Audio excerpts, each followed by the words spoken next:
Department. Joining us now to discuss is WSJ reporter Amy Harder from our Washington bureau. Hi, Amy. Many viewers will recall this moment from the 2011 presidential primaries that effectively ended Mr. Perry's presidential bid. Let's take a listen.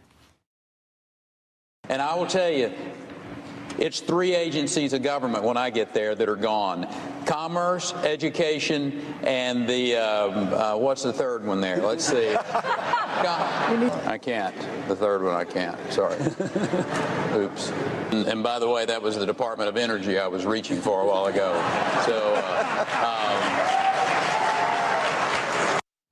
that debate gaffe notwithstanding, he did campaign on eliminating the Department of Energy. So can we now assume that Perry will not dismantle the department he's been tapped to lead? Well, thanks for having me on. I think we can assume that he won't dismantle the Energy Department. Politicians often say one thing on the campaign trail and then they get into government and it's a very different situation. I think it's safe to say, though, that perhaps his knowledge of the Energy Department is not as deep as perhaps those at the Energy Department and others in the government. The Energy Department has a $30 billion budget, and most of that, 60% of it, goes to protecting the U.S.'s nuclear arsenal. So I think it's safe to say he won't dismantle it. I do think, though, that the Trump transition team has already indicated that they do want to slim it down where they can across the department.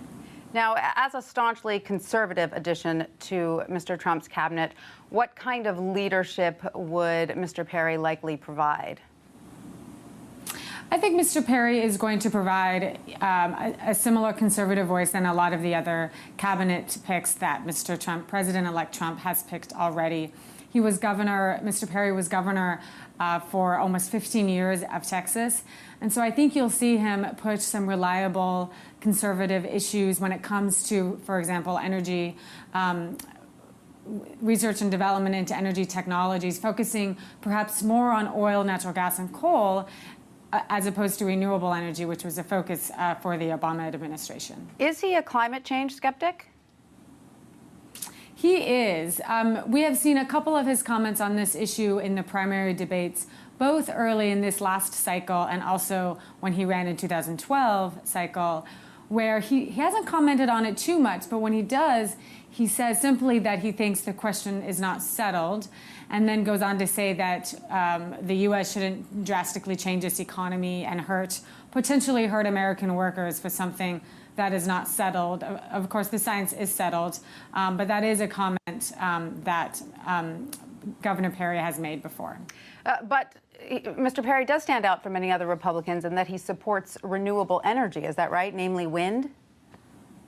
He does.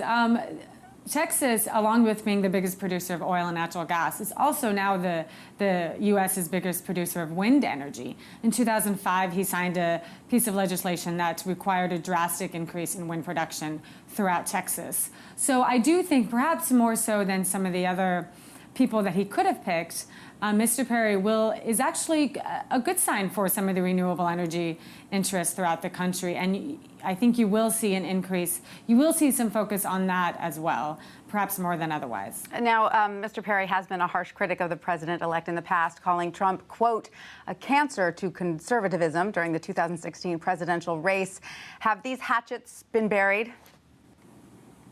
Well, I think time will tell. I think it's also important to note that Mr. Trump himself in 2015 mocked Perry, implying that he wasn't very smart, that he had to wear spectacles so people will think he's smart.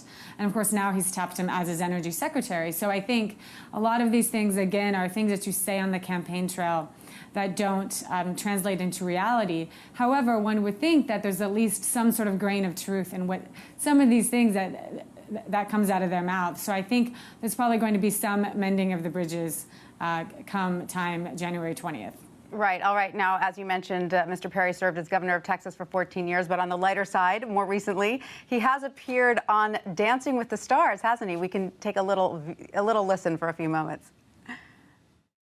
I've seen a lot of places happen around the world.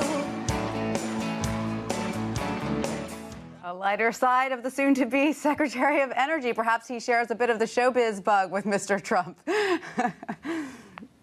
Right, definitely. As I was doing research on Mr. Perry ahead of this nomination, I, in fact, did not realize he was on that show. I'm not a watcher of Dancing with the Stars, but when you put in his name into Google, the Google search box, that's what pops up first. So I would reckon to say that most Americans outside of Texas will actually know him more for Dancing with the Stars than his time as governor, even though he was the longest-serving governor in Texas. On Dancing with the Stars, he was among the first to be eliminated, so I don't think he will be dancing much at the Energy. No, still the power of popular TV. All right, Amy Harder, thank you so much for that. Thanks for having me.